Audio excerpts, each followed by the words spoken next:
Whole sports all plays. Whole sports all plays. Whole sports all plays. 365, we making a plays. You talking the game, get you through the days. We're high in the court, the dime in the lane. Variety topics, living the same. All presentation, sports information. Hitting the airways, taking the nation. Sport all plays, like working your faces. Grace at the field, so tie the laces. Whole sports all plays.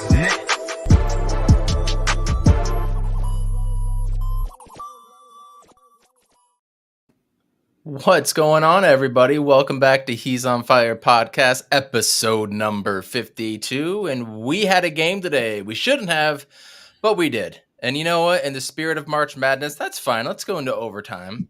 Let's do it without any of our starters other than Mikal Bridges. That's totally fine. We'll still come out there with a W, and the Suns did. 127-124. Joined here by the co-host, Amit. What's going on, man? What's up, guys? Just trying to survive March Madness just like the Suns did.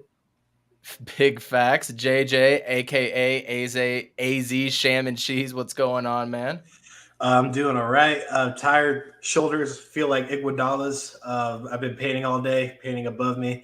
So I've been working out for the last 3 hours. But, man, that game was crazy. I can't wait to get into all that.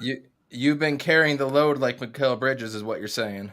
Yes, shooting from the nail, 3-and-D, That was a big win tonight. I'm not gonna lie, that was a bigger win than I thought it would be, and I mean big as in importance. Like, you look at the rest of our schedule going along the way. We got Minnesota up next, and we got some big games coming ahead.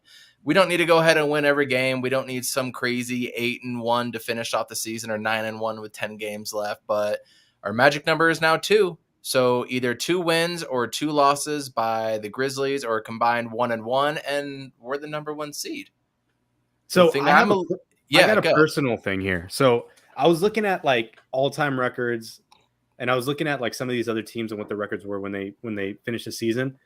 It'd be really freaking dope if the Suns were 50 games over 500. So that would mean there would have to be 66-16. All right.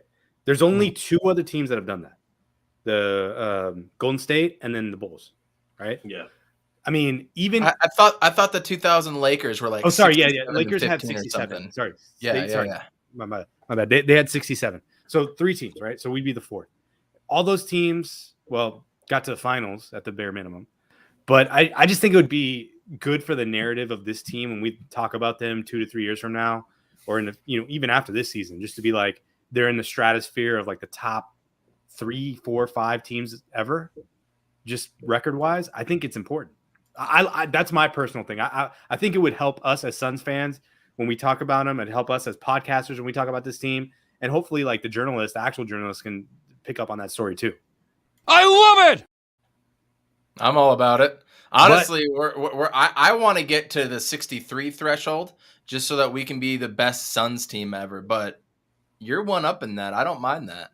And honestly, if you hear 63 and was at 19, doesn't it sound ugly? 63 and 19. Yeah. I mean, if we're gonna go over 63, just keep going, man. And I think that means we have to go. I think we have to go 9-2 or 8-2. I think the rest of the way. Right? Yeah. It's something like that. That sounds so. To get with 16 losses, 8-2 would be what we would have to do. Yeah. And the thing that's hard about that, though, Amit, is that the last game of the season, who's going to be against the Kings, nobody's going to play that game. There's going to be no starters, or it's going to be no nothing. So that's going to be a little tricky, but there's no reason we can't come out with that win. We didn't have any starters tonight for overtime. So. Exactly. F it. But, that's what we're talking about now. We're talking about being a top 5 team of all time in the regular season. Crazy. Yeah. That's wild. Guys, that is wild. So before we get into big picture stuff, quick reactions to the game. For me personally, 30 fouls to 19 or whatever that is. That was absolutely ridiculous. Suns Jam was saying it was 30-21. Our previous high was 27. Tonight was 30. Having 3 guys foul out with 18 fouls. And granted, 2 or 3 of those fouls were right at the end of the game when we were playing the free throw game. I mean, So it's like it was those 30-19. Let's call it like it is. Those fouls, you don't call those fouls in like under a minute. Like the one on Booker, like that guy just sold it and he gave him a foul. Like that's not a foul. Lyle's just like. And then if you go back to the end of the first half, if you guys remember, Sabonis hooked Ayton, and Monty didn't challenge it. No, why didn't he challenge that? And because it was too soon in the half. I'm sure too much time left. That kind of thing. I think it was important because it was his third foul. I really think he should have challenged. Yeah. It. Well, maybe he's fine with that now that we have McGee and Biyombo. Who held it down? Who held it down? Which like what me and Amit, what you and me talked about, it allows Ayton to play with more aggression, and he doesn't have to worry about fouling out all the time. You know what I mean? So that's part of it. But then, did you see Domantas Sabonis's smug ass smile? Yes, his face right after he knew. Yeah, he knew. That's what got me. That's what pissed me off. That was my breaking point. And that was so frustrating to watch this whole game. So refs this, refs that. It doesn't matter. Landry Shamet came out and had the game of his season, had the shot of his season too in that overtime. He is now shooting 43.4, I think I saw % in the month of March. So he's turned it on. He's the guy who we thought he would be. JJ, what else did you see from the game today? So I missed the first half. I thought the game started at 6, but it was a 4:00 game, so I was only able to watch the third quarter on. Booker has been efficient. For ever since the All-Star break, he's been playing at an MVP level. Da, he's just his one-on-one matchups. It's not even a competition anymore. He's just handling business, but I didn't realize that campaign was out until I started watching the game. I was like, oh, no wonder we were down down by 10 going into half. But what I was seeing, Torrey Craig, great on defense. It's hard staying with Davion Mitchell. That dude's always like a step quicker than everybody else. I really like that guy. Yeah, he's fast. And Sabonis, he plays like Luka. He throws his whole body, and then when he gets the same energy back, it's a flop, and he gets superstar calls. It's whatever. This game was chippy from the third quarter on, and I'm just glad the Suns pulled it off, especially Shaman having the game of the year. For him personally, I think he needed that. He's been shooting a little better the last 4 or 5 games, but this game is definitely what needed to 5 for up 9 his confidence a bit. 5 from 9. So he was really good. Then Booker, he was great.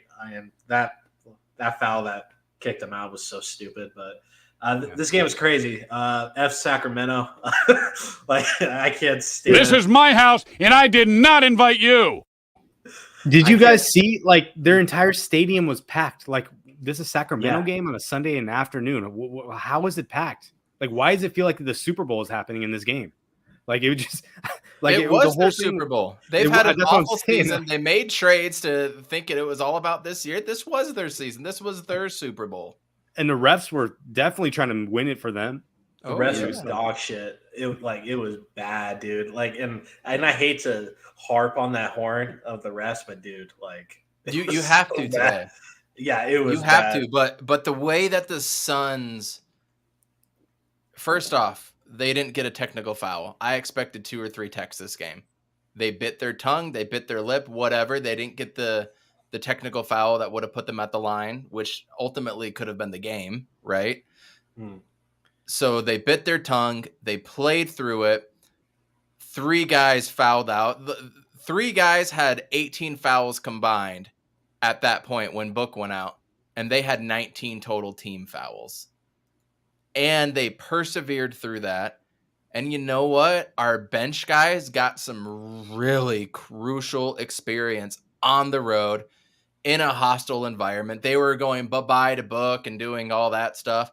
They were booing the refs too. F the refs, which was absolutely bonkers. But you know what? If I was there, I would have been doing the same thing if I was a Kings fan. So I'm not going to hold them against it. They're trying to do whatever they can to influence the refs, but they overcame And then you had Landry Shamet hitting a big shot. Landry Shamet's going to hit a big shot in the playoffs, and I'm going to think about this shot in overtime.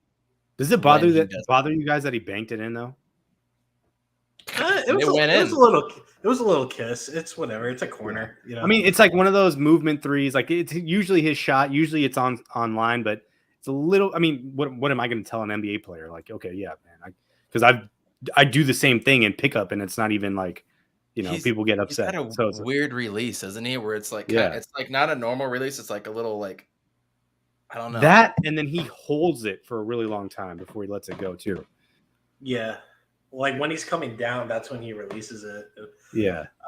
But what makes us like beating the Kings like a better feeling is that like there's like 4 other like previous Suns on that bench of Josh Jackson, Alex Len, and Damian Jones, and then Rashawn Holmes. He's out for the season, and Alvin Gentry. Oh, yeah, him too. So it makes it a little sweeter. It shows how far we've come. Like I haven't seen Alex Len play all season. So the funny thing is, I was watching the game with my brother, and like I was like, that guy, Damian Jones, he was our backup center last year at the beginning of the season, and he's like, "What? Who, that guy?" I'm like, "Yeah, that guy was our backup center at the beginning of the season last year." I can remember when he got that. You guys remember he had that one highlight where he caught it at the top of the key and then dunked it, right? And then next game he was gone. Yeah, exactly. And he went to like Golden State, and then we played Golden State, and he had like a good 3-minute stretch, and you didn't see the floor for the rest of the night. Hey man, when you've got Damian Jones hitting fallaways and 3-point shots, and he was 1 for 1, and they were 16 for 34 from 3 overall, by the way. Yeah. When those shots were falling, I was like, this is one of those nights where we talked about where if you shoot over 50% from 3-point line and you out-rebound them, you will win. Fortunately, we won the rebounding battle 50-42, even with all that foul trouble. Domantas Sabonis goes out. That definitely helped with 5, 6, 7 minutes left in the fourth quarter or something. He just looked like he just bumped knees and then he was out, but he was just limping the rest of the game. So yeah, that helped. But we were without Chris Paul and stuff too. So, excuses after excuses, but we didn't have 36 free throws. We had 27, and 4 of those came in the final 20 seconds. Yeah. So it was 36-21 the majority of the game. It was a plus 15 advantage. Yeah. Crazy. Yeah. I mean, it's funny because I always, every time I think about the Kings, I always think about that Game of Zones episode where they basically, do you guys remember that? It was 4 years ago. They basically do you guys watch Game of Zones? No. Okay. No. You got to see it on Bleacher Report. It's pretty funny. There's an episode at the end of one of the seasons or the start of the season where they basically take the Suns and the Kings and merge them into one team. And it's pretty funny because they're both claiming hey, we're better than you and whatever. You got to watch it. It's kind of got this Game of Thrones theme to it. It's pretty funny. But anyways, I always think about that. And so most of the NBA used to think of us as the way people think of the King, right? Like we were in that class. Maybe a lot of people still think that way about the Suns, right? We just got lucky, injuries, whatever it is. But now it's just come to a point where it's come on, man, don't ever put the Kings and the Suns in the same class in anything ever. Facts. They've never been to the finals. I mean, they had a good run between 2000 and 2003, 4 maybe, and then they traded Chris Webber to the Sixers, and that was it. That's all they had. Then they got DeMarcus at 20? Yeah, you know what? 2011. Yeah, you know what that is? No good. That's what that is. And then they never built anything around him. No, just because he was bringing in all that capital. And then they finally get some good players in, and they trade him away. They had Vlade Divac and Peja running the team for a while, and they wanted Luka. Ownership wanted Marvin Bagley, who's not even there anymore. Picked the same draft, by the way, as Ayton, and he's not even there anymore. And then, you know what? You go up and down this roster that they had, and I'm just they almost had the game of their life, man. I mean, Davion Mitchell had 28 points, 9 of 22, 4 for 7 from 3. Dante DiVincenzo, 3 for 6 from 3, but, Dante DiVincenzo can do that. Trey Lyles, almost looked like he wasn't even out there until the final 5 minutes, and then he's drawing fouls on all of these dudes. Trey Lyles was getting more all-star calls, and Davion Mitchell was more than Book was. Book had a series where he had an and one, went right back down, hit another layup around like 3 dudes, fell to the ground, slow getting back up, and no call. Mm-hmm. Davion Mitchell and Trey Lyles are getting more respect than Devin Booker. Like, it's an absolute joke at this point that we have to bring it up. Like, these dudes are getting all-star calls over Booker, the 3-time all-star, the Phoenix Suns, who have, you know what? I said this, even if we win the championship, we're still not going to get the respect. It's still going to be with the excuses, but F it, man. I'm tired of the excuses. I don't want to hear it anymore. Just go out and play ball. Roll the ball out. Whoever's out there plays. Yeah. You know, nobody's going to say a damn thing in the March Madness tournament if somebody's out and they go out and win. You know, we don't see these excuses popping up. And then you have NBA guru going out being like, there's no way y'all are taking this season seriously. Kawhi is out. Kyrie Irving is out half the time. This and that. There's no way y'all are taking this serious. Bullshit, man. We taking this very serious. You're taking it serious enough to tweet about it every day, and you're watching the NBA on a nightly basis. So you're taking it seriously enough. So the excuses have got to stop. And fortunately for us, JJ, it's almost playoff time. 3 weeks from tonight is the last day of the NBA season. 3 weeks. The good news is we play 10 games in 21 days. Unfortunately, I think like 7 of them are on the road. Maybe 8 of them are on the road, which is fine by me. That's perfect right before the playoffs, bro. You get all these dudes on the road together. That is perfect. They're going to spend even more time together. And this is a group that likes each other. And that is just the biggest X factor that we have over every single team. That organic chemistry that I talked so much about last year. We have that more than any other team. You know, there's nobody in the West that scares. Is there anybody in the West that scares you? Nobody in the West scares me. Everyone is beatable. No, like, besides Curry going out and stuff, but like a report came out today that Murray isn't nowhere near healthy.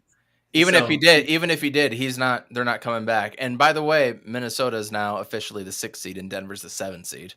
Ooh, interesting. Yeah. But yeah, there's no one in the West that necessarily scares me. There's a couple of teams that might get a couple games out of us, just good shooting nights or something like that. But I think the Suns are kind of a light year ahead of, Memphis and anything lower than that. But I mean, there's, more favorable matchups. I think Memphis matches pretty well against us, and Clippers some nights as well. But it's just fundamental basketball. Clippers? Wild shot! No, they just have size. And I just wanted an excuse to use that button for the first time. Oh yeah, no, I get it. But yeah, there's some matchups that are easier than others. But I think the Suns are gonna pull through at the end of the day, as long as everybody stays healthy. Hopefully, Jay Crowder is okay and he just like tweaks something, whatever. He can sit out for the rest of the season. I like it. I don't necessarily care. So. I think he's going to be fine. I do want to touch on that. That part I disagree on, because I do want to see – we need to see Cam Johnson, who – it's weird for Cam because this is like a leg injury, right? He's got to run around and be able to do stuff. So I'm a little bit worried about Cam Johnson and finding his stroke in time for the playoffs. So I want Cam Johnson to get out there. He needs to run a few games.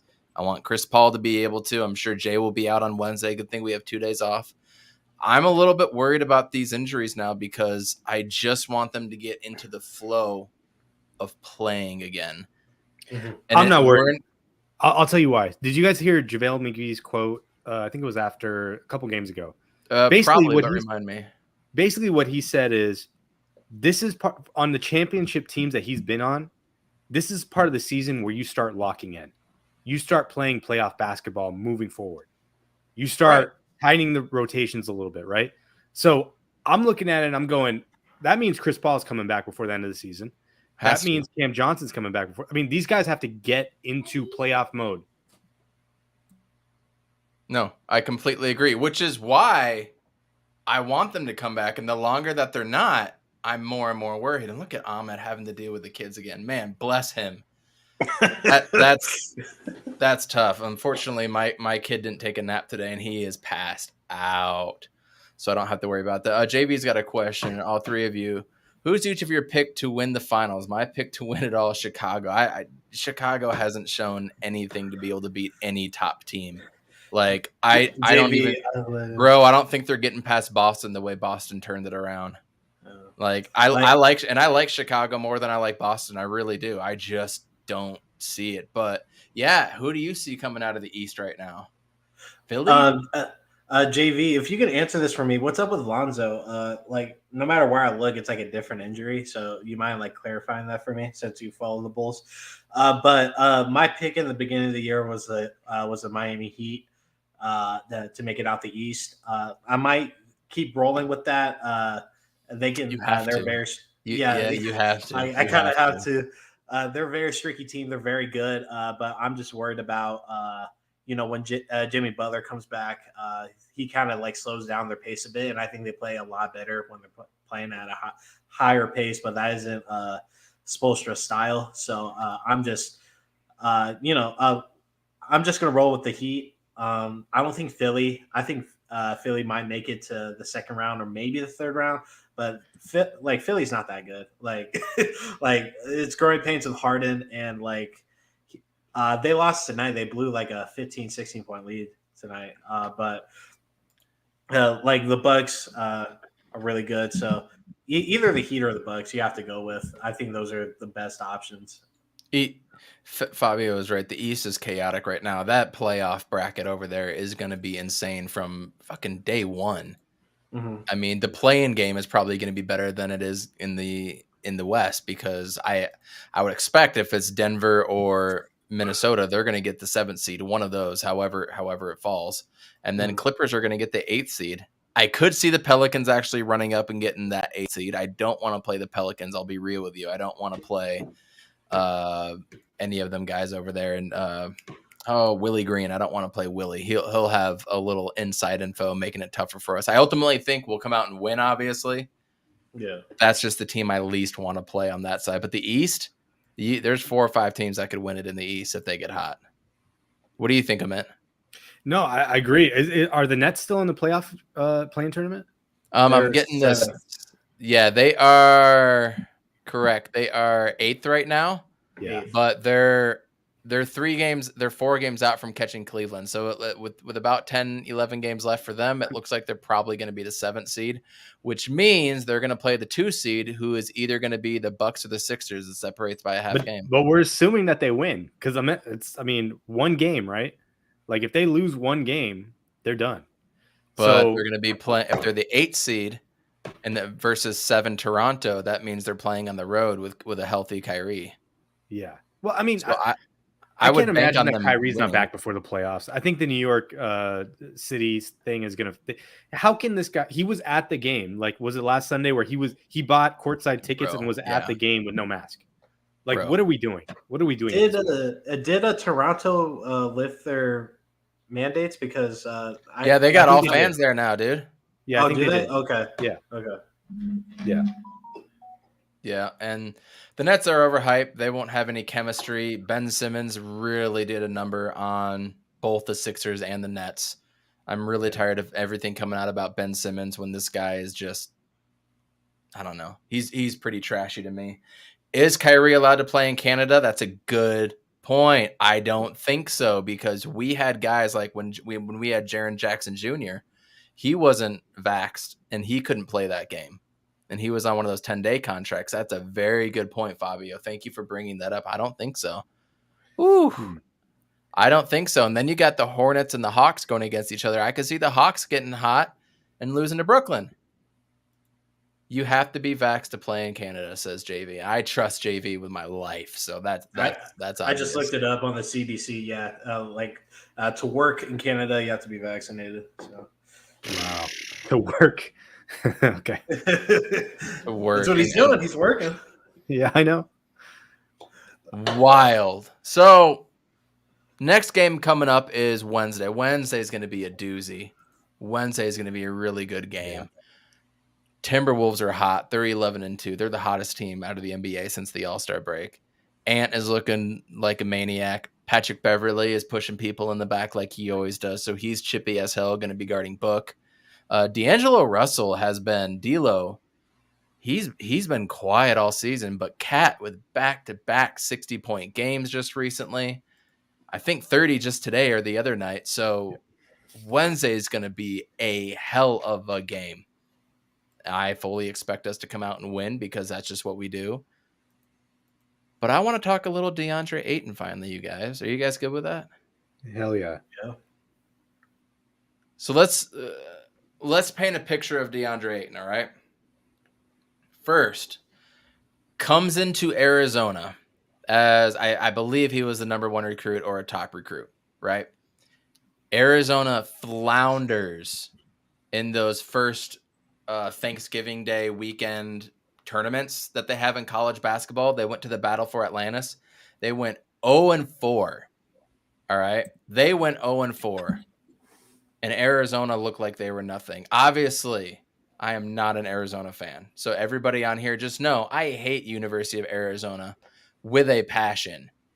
And damn it, they are up 2 right now with 4:49 left. So I'll keep everybody on track with that as well.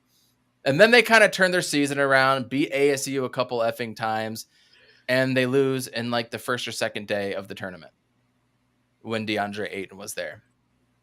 So then there's the whole Luka versus DA, DA versus Luka. Me hating everything about the University of Arizona program, wanted them to pick Deandre Ayton. I wanted the Suns to pick DA. Going against my best self-judgment, fandom, whatever you want to call it. JJ, who did you want them to pick? Did you want Luka or did you want DA? I wanted DA, honestly, because he's like our bad track record of picking up kind of shit centers and stuff. DA seemed like the best possibility to pair along with Book, so I thought it was the most logical. Amit?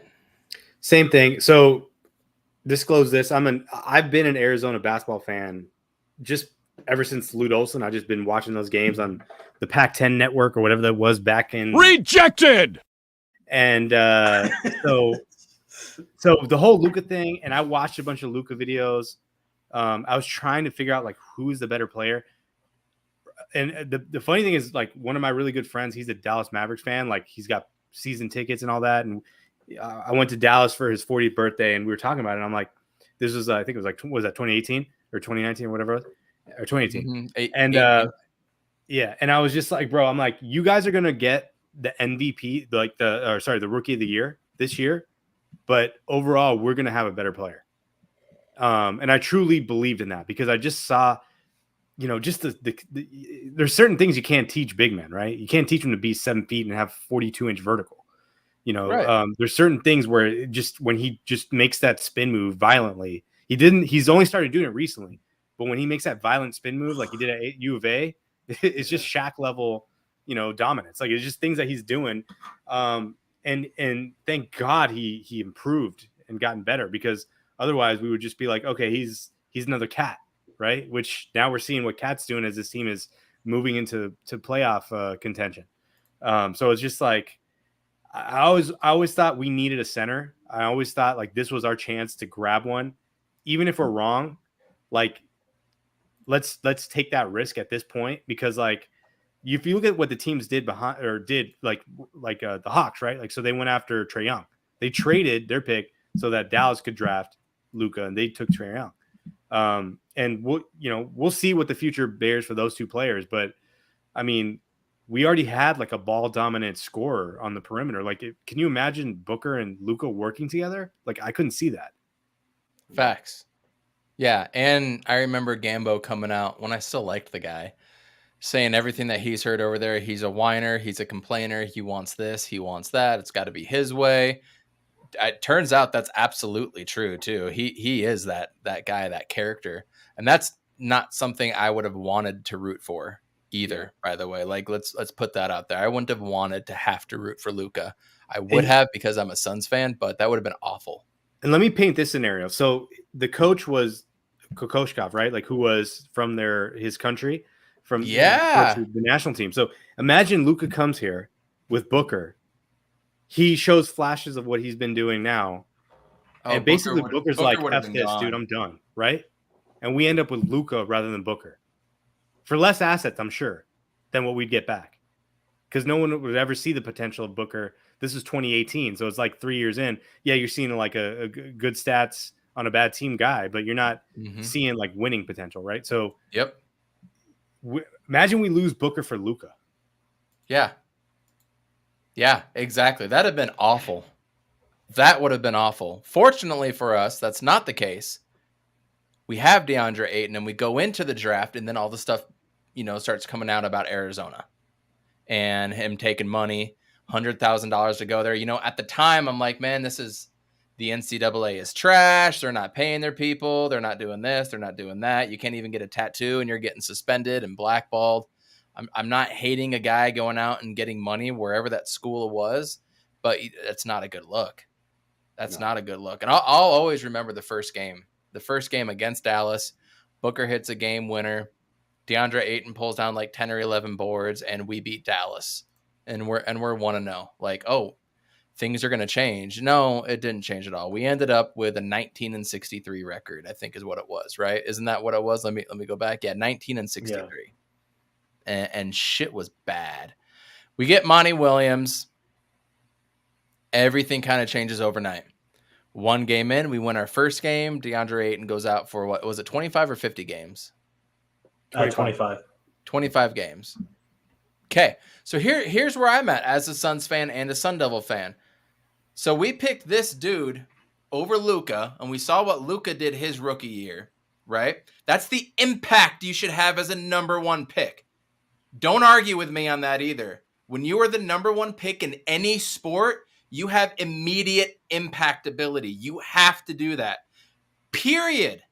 That's what you're fucking drafted for. To give that impact, to take the bottom team to be a playoff team, arguably a playoff team, somewhere in the middle at least. So I'm pissed off from the year before going 19-63. Nothing's changed. Fire our coach. Get a new coach in. Oh, cool. We won our first game, suspended for 25 games now. So now not only did you blow it with Arizona,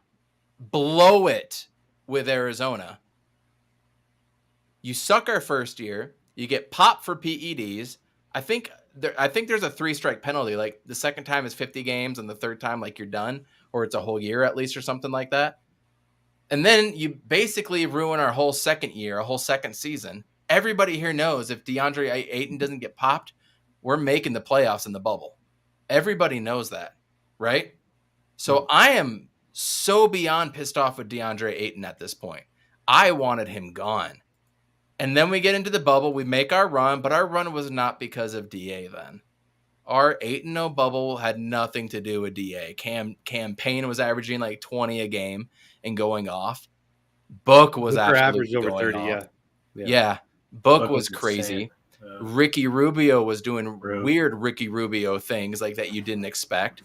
Javon Carter looked like an all-world backup point guard too. Like weird things happened in the bubble for us too. Like weird things happen. Guys were sitting as well too. Yada yada yada. But none of this is because of DeAndre Ayton. In 2 years, he did not show number one pick ability, roster changing or franchise changing ability. He just didn't. You come into the third year, the Chris Paul year. That was a slow start for him. That first year, like through January or even into February, you're just like, oh my God, this guy is horrible. And then our friend David Nash, he's like, it's never been about the statistics. And I go off on him. I'm like, dude, what are you talking about? It's not the statistics. He's the number one pick. Like everybody was just like Booker's field goal or the goalpost for Book is always being pushed and pushed and pushed. It felt like with DeAndre Ayton, it was like, no, come up a little bit more. No, closer. And nobody was holding him to the number one pick level. Nobody still is, by the way, in my opinion. Fast forward to the playoffs. Wins us a series in games against the Clippers. Completely wins it for us. Historic playoff run. Historic. All right. And we go into this season. Still coming into this season, we did not see, Amit, you're an Arizona basketball fan. We did not see the offensive Deandre Ayton that we saw in 3 years with the Phoenix Suns. No. So he completely has regressed to this point. That's why I didn't want to sign him to a max deal. Are you crazy? Because he had a good 20, 24 game run. Oh, yeah, good job. No, let's actually see an action. And we can talk about the inconsistencies all we want with Deandre Ayton. But here's the thing this year now. Amit, you turned me onto it. He now has that baby hook. That was about what? End of January this year? Maybe into February or maybe even mid-January, I think you said it. Yeah. It's pretty recent, yeah. Yeah, that baby hook just started hitting and hitting and hitting and hitting and hitting. And then he started jamming more. And you're just like, okay, you knew the defense was there. I was comparing him to Alonzo Mourning or a poor man's Ben Wallace. A poor man's Ben Wallace. He is not Ben Wallace on defense, period. He will not be. He doesn't have the aggression or the killer instinct like Ben Wallace did. Yeah, but Ben Wallace only focused on defense. Like, let's be clear. Like, he absolutely. But so did Deandre Ayton last year. Well, I'll say it in this way. He put attention into detail on setting picks and rolling hard for Chris Paul and Booker when he would do that. When Ben Wallace set picks, he was setting up a brick wall to destroy somebody. Like, it wasn't the same thing. He wasn't rolling. Yeah. Like, there was no roll. He was setting a pick to make a killer wall. Yeah, for sure. Yeah. Ben Wallace was super limited on offense. 100%. Yeah. He was there for tip-ins and extras. Yeah. I mean, he had everybody else run everything else. He couldn't do anything. So yeah, there is a little bit of a difference there, but I was still getting pissed off when he couldn't box out or post up on De'Aaron Fox or Victor Oladipo. Like, Amit, you were even pointing things out like that. Like, against smaller guys, he still couldn't post up last year. Well, I think, I mean, I know we're going to get to it, but I think part of that was we've all seen, like, Booker, can you make an entry pass? Mikal, can you find a way to get him the ball? Ricky Rubio did. Yeah. Chris Paul. Sometimes he looks him off and he'll go somewhere else or he'll go off the dribble. But like, there's a little bit of patience that has to be understood, and then that's on Ayton too, because he'll get deep in the paint and he'll know he's already 3 seconds in. And his repost, he doesn't do a proper repost where he gets 1 foot out. No, you're right. He'll come out and then try to back in. It's like you can't get that space back. Or I've noticed he takes a step out and then he wants to get the ball and turn and shoot immediately is what I've noticed. Yeah, which is fine. It's going in now, but I want to get to the shot stuff later. Yeah, but I mean, it's the patience with him, because like you said, jab step, turnaround shot. If that's what he does. If he's already been in the paint for like a second or 2 seconds, if the pass is coming late, now he's kind of figured it out, and we'll talk about it. But I mean, it was very frustrating on both ends, because you're just watching it and you're like, Booker, can you get him the ball? Ayton, can you figure out a way to stay out of the lane for 2 seconds before you catch the ball? Like, you guys got to figure it out together, Yeah, facts. And so up to this point, I'm still waiting for that number 1 pick potential stuff. Right. I'm still grading him as the number 1 pick, and I don't think anybody else is. And I think you're doing Deandre Ayton a disservice by doing that too. I think people are just wanting to give him roses and rainbows and all this stuff. And he's a kid. Like, no, you're not a kid when you're making hundreds of millions of dollars and you're the number 1 pick and you got sponsorships. You're just not a kid anymore. You need to grow up and get through it. And then he started hitting the jumper. The elbow jumper started getting back. Then his turnaround shot came back. And that's the stuff I saw out of Arizona that I wanted. Like, if he can, if nothing else, you guys, Amit, you'll remember when Amari Stoudemire got that jumper. When he got that jumper, now, if he didn't have knee issues, that he was unstoppable, dude. He was scoring 25 to 30 every single night. Like, it was nothing. He would accidentally score 20 points, like with his eyes shut, and he didn't even have to do anything. And just to go back to Ayton too, the push shot that he developed, that Rashawn Holmes push shot. I haven't even got to that one. But going back to Amari, there was something about Amari that always is just something different about that dude, that he could put the ball on the ground, lower his shoulder, and never get the ball stolen away. Whereas Ayton puts the ball on the ground and the ball's gone. right? Like, Yeah. I mean, if he puts the ball on the ground, the ball is gone. I don't know, you know. And Amari was a freak. he was a freak. He was a freak because if he lowered his shoulder, he was like 45, like 40 degrees towards the floor. Like it just changed the whole angles of everything. Yeah.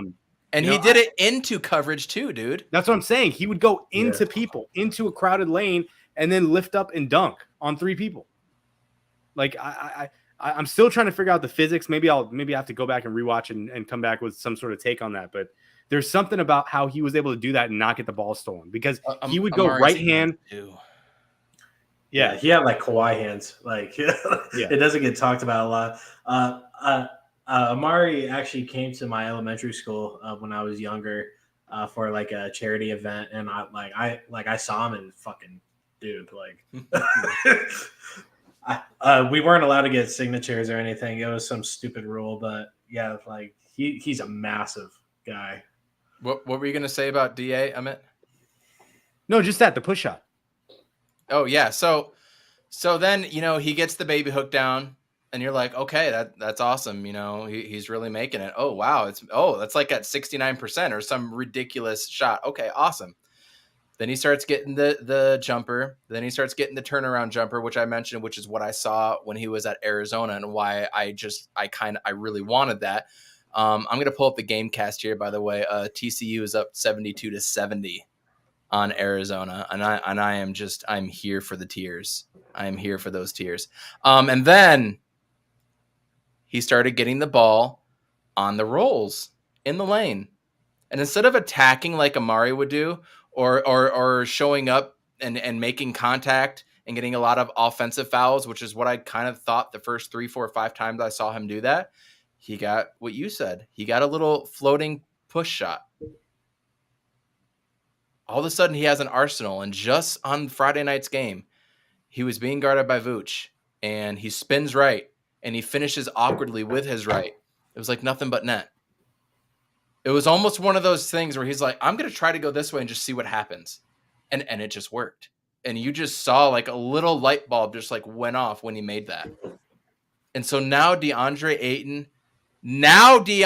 Ayton has the arsenal that he had coming out of Arizona. Would you agree, Amit? Right now, finally, in year 4, at the end of year 4, he finally has the same arsenal as he had coming out of Arizona, correct? I think he's polished it. I think it's better because it's against obviously better talent. I mean, you can't really gauge him against a lot of the Pac-12 players he was going up against, which probably gave him the confidence to be able to do that stuff back then versus the NBA where every time he dribbles the ball, it gets stolen, or half the time someone throws it out of his hands, he can't catch it, right? So there's a lot. I mean, that's where it's frustrating for all of us that are wanting the most out of this guy is that we're like, dude, the basic things like dribbling, catching, being patient, rolling, showing a fake move, doing something. Like, can you do any of this stuff? That's what, and then rebounding, right? We saw it. He said, hey, we got to rebound better. Ever since then, he's like, nah, Torrey Craig, that's my board, bro. Yeah, nah, Mikhail, no, I'm gonna tap that to myself. You guys, I'm getting all the rebounds out. And to his credit, we saw that last year in the playoffs for sure. The rebounding and the defense, like we saw it building up, but we saw a brick wall when it came to the playoffs. Just an absolute brick wall. And like once I saw that, I was like, all right, what do we have to work with? And then he like regressed at the beginning of this year again, offensively. It took him some time. He got it. But now DA has the offensive ability that he did in Arizona. Yeah, 75-72. Go Horned Frogs. As a lifelong Horned Frogs fan, I couldn't be happier. And then he has the defense to back it up. And JJ, remind me, what were the big red flags about DA coming out of the draft? Was it defense? Yeah, it was defense and mobility, and like made 3-pointers, 75-75. There's going to be a timeout and a final shot. Wow. And one of the issues with him coming out the draft too was his physicality too. He had some leg issues in college, and that was kind of apparent throughout that whole draft. But that hasn't really been an issue. He'll roll his ankle every now and then, but he's back. I would He say really hasn't had any huge injury things or anything so No. far. That's good. No, I think the biggest weakness in his game at this point, and it's going to develop when he gets better with handling the ball, is that he is afraid of physical contact. So that's why he doesn't shoot free throws. That's why he takes all those jumpers. That's why he doesn't dribble the ball. I mean, the only times where we ever see him actually put himself at risk is on alley-oops, right? He doesn't. I wouldn't say he's scared of contact. I think he's just a little too passive. I think he's afraid to get it stolen or get it swiped away if he puts the ball on the ground. So there's definitely that. I just think both. I think he just doesn't want to like fuck up. You know, it kind of looks stupid. I think you're onto something. I think there's definitely something where he's kind of worried about his image. I think, but like if you watch other guys, right? Like even Davion Mitchell, right? I'm gonna call this live right now. Full court. TCU's got the ball, bringing it up, almost a half court. 9 seconds left. Here comes a top pick. They're Arizona switching. No, they're trapping up top. Oh, they have nowhere to go with it. And backcourt violation. Nope, stolen by Arizona. Did he get it up in time for a dunk? They're calling it no. Everybody's calling. There is a dunk at the very end. They're calling it no good.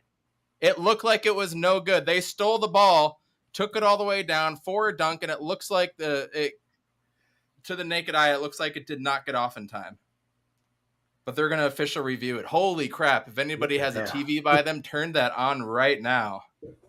Official review. Okay. I'll tell you what happens. And then we got all overtime because I don't think it was good. But go ahead, It's Amit. going to be overtime. It's going to be overtime. Anyways, I'm saying. Didn't count. Didn't count. Okay. Did not count. 75. I think with ZA, I think there's there. So if you watch, like I was saying, Davion Mitchell, right? This guy doesn't know what he's doing. He's going into the lane. He's just running into people and getting free throws. And you see all NBA players do this. You see even Booker try it. He never gets the call. Where's the A with this? Can't you find a way in your physicality? When I saw it in the Bulls game, there was one where he tried to drive it and he threw up the dumbest shot he's ever shot. I was just like, dude, bowl into somebody and get some free throws out of it. You know, and I think that's my biggest fear with this entire team is that we are so skilled in certain areas that we just don't know how to play that sort of free throw old man, like, let me just get fouled and, you know, even though I don't know what the hell I'm doing on the drive. We don't have that. I don't think we would get the calls anyways, if I'm being honest with you. But I mean, if we did it enough times, I think we would. And plus, for a big man to develop ball control, that's very rare. So, like even Karl Anthony Towns, he's very lackluster in that sort of lane. So, like only Jokic and Embiid really have that capability. Like today, Giannis, he's like in a different, area. But it's a very rare thing, and I think Da is slowly developing that ball control just with him on the dribble when he does decide to like move from one side of the court to the other. I think next year he's really going to utilize him, dropping the shoulder and trying to get some contact going. I think he's just I think the last like year or two he's been working on just like his motions, trying to see what he's comfortable with. Last year was all about defense. Yeah. Last year was all about defense, and I accept that, and that's all well and good and everything. But remember last year, like it took him like 18 games to get his like first dunk or something ridiculous. Oh yeah, like there was a time that's where what I'm saying. Like there's so many times where he just lays it up, and you're just like, why don't you just hammer it? Okay, so all that stuff that we're talking about, the type of game he's developed, the shot, the push shot, the hook shot, all that stuff that we're talking about. Remember, Monty Williams comes from the Greg Popovich coaching tree. How often do we see things like that from Tim Duncan? We never saw Tim. Now Tim had better handles. Yeah. He was pretty Magoo with it though too. He couldn't go down and do those things. He wasn't an Amari Stoudemire type player. He was one of the more solid fundamental defensive guys you've ever seen. Big fun, right? Big fundamental. And whenever he shot, it was always like a bank off the glass, a hook shot, or the push shot. It was things like that DA is now learning. Tim Duncan never got injured because he wasn't a high flyer. Did they instill that mindset into Deandre Ayton? Don't be doing that stuff. Your game will last longer. You don't want to be a Sean Kemp. You don't want to be a Mari Blank Griffin, all those guys. No, you want to be a Tim Duncan so you can play until you're 38. And here's how you do it. It's Monty possible, was but under Pop.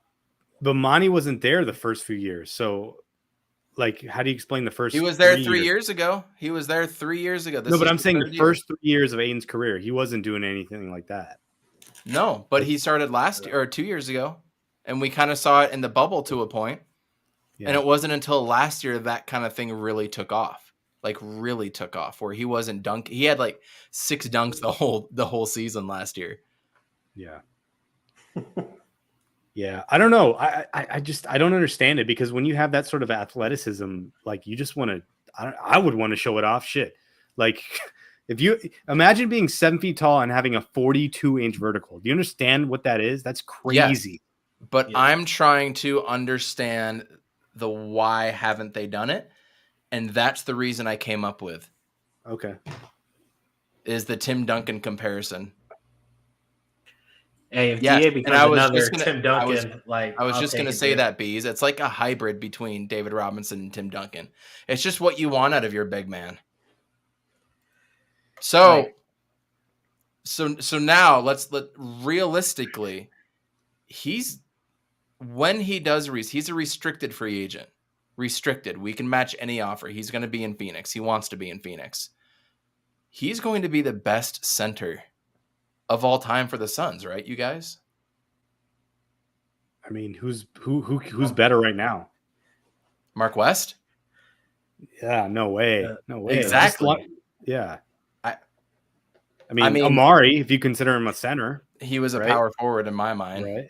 Right. Yeah. But he played the 5. I mean, and so did Marion. Longley, Jake Sokolidis,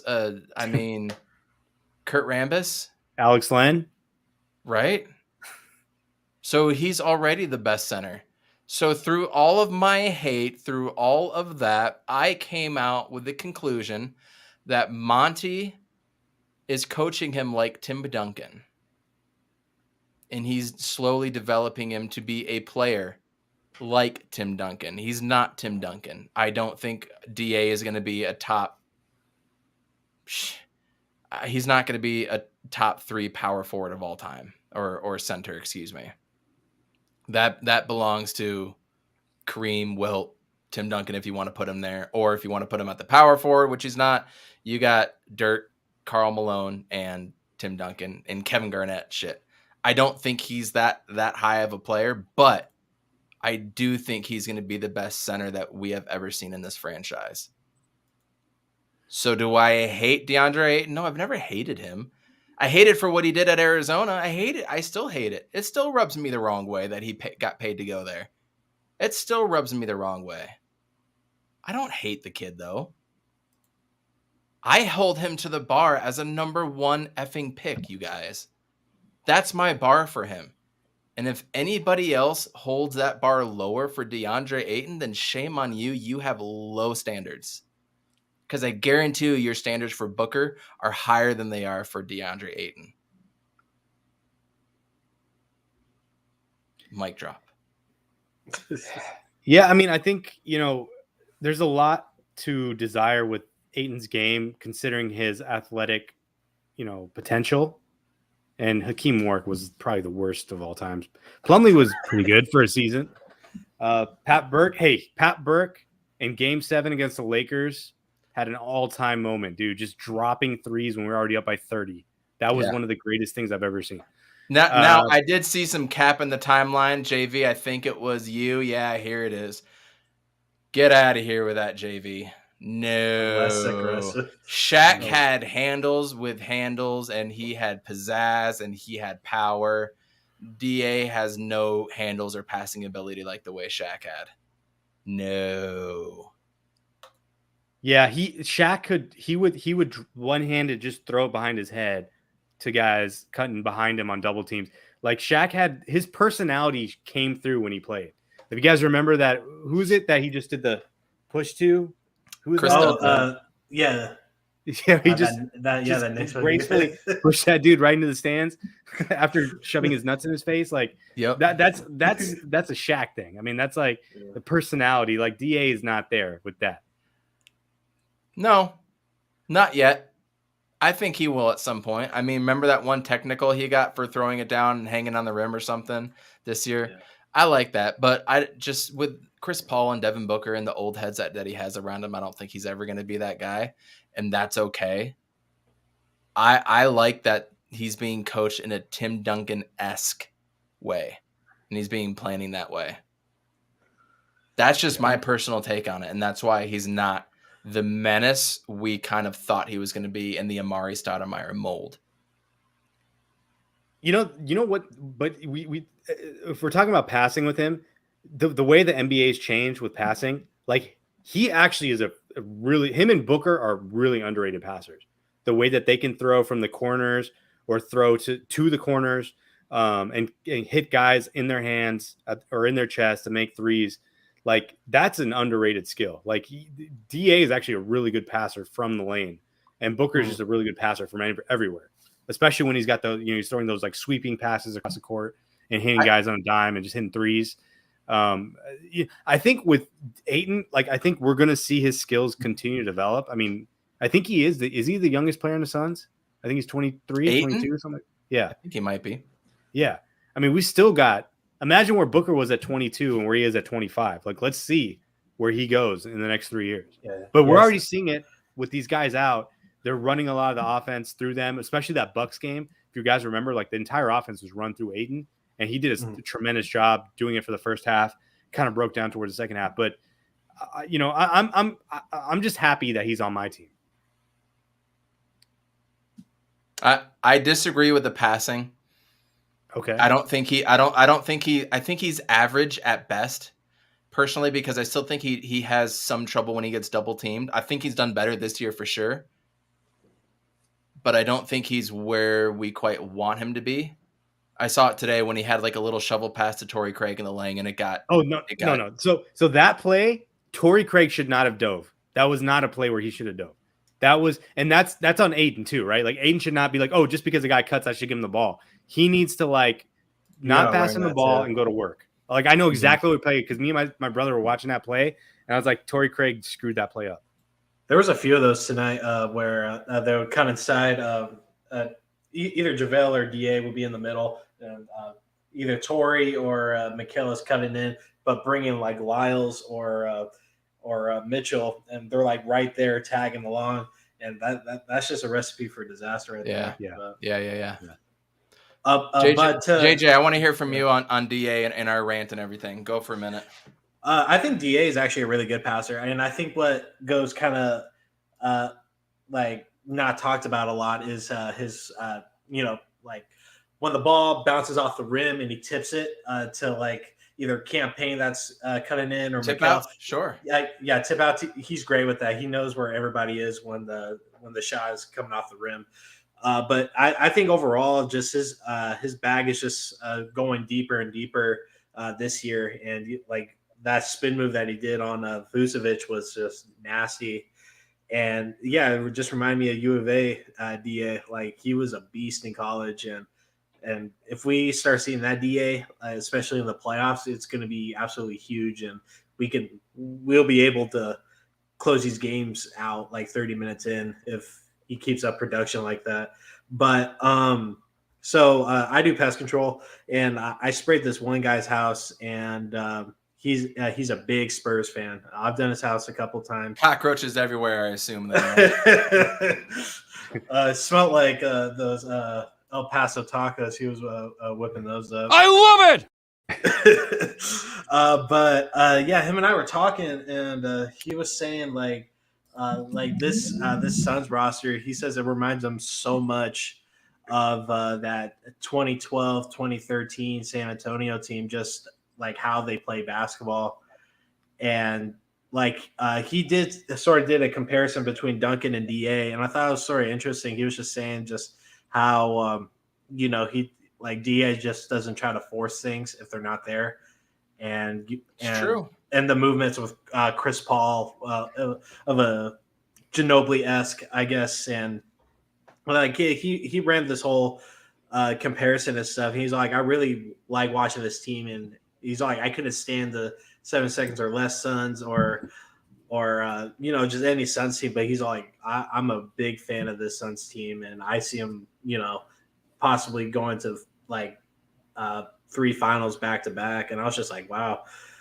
So like that just further panders on to like the Spurs comparison we've been sort of hearing all year, and I definitely see it. This team could be sort of boring to watch sometimes just because how fluid they play. So, and that was definitely my problem with them when growing up watching the Spurs and stuff. Yeah, like Kobe was like dunking and stuff, and you see the big 3 Celtics. They're talking shit and playing hard basketball.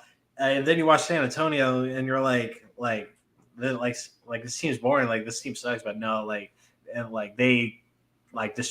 finished the game by halftime. And that's why I like this Suns team so much, and I think it's a pretty good comparison, honestly. And TCU just blowing it. It's 83-80, and I think they're Arizona's going to the line too to make it a 4-point game with 1:11 to go. TCU is as pointless as the University of Arizona's football team. Let me tell you what. Oh shit! Are they going Damson, Evan? Absolute garbage. God, I hate them so much. So all in all, I do not hate Deandre Ayton. I just had higher expectations as the number 1 draft pick, and I think that's very fair to say. And anybody that says anything differently, I want to hear your argument as to why you don't have that. But we're gonna have to save that because we're over the hour mark, and we need to get out of here. You know what? Real quick though, we do need to touch on the Arizona Cardinals. And hey, let's touch on Arizona Coyotes. Thanks, Kyle. Have we talked about the Diamondbacks in a while? Trash organizations, man. Trash organizations. Yeah, you're right. Thanks a lot, Kyle. No good. I am curious about Gladney, the defensive back they signed. That's it, though. So, Phoenix Suns, well on their way to the number 1 seed. Guys are out. Guys are hurt. We keep on rolling. I can't wait to see the injury report on Wednesday night. He's on Fire Podcast. We'll be back with the postgame after that one. Later, guys. Peace. And it is down strong. Blitz coming. Matthews. Palmer extending the play. Crosses the field. Larry Fitzgerald. Fitzgerald is insane to the 4-yard line. Crowder looking, throws it alley. Oh! He puts it down. He puts it down. They're getting a little wobbly. Down for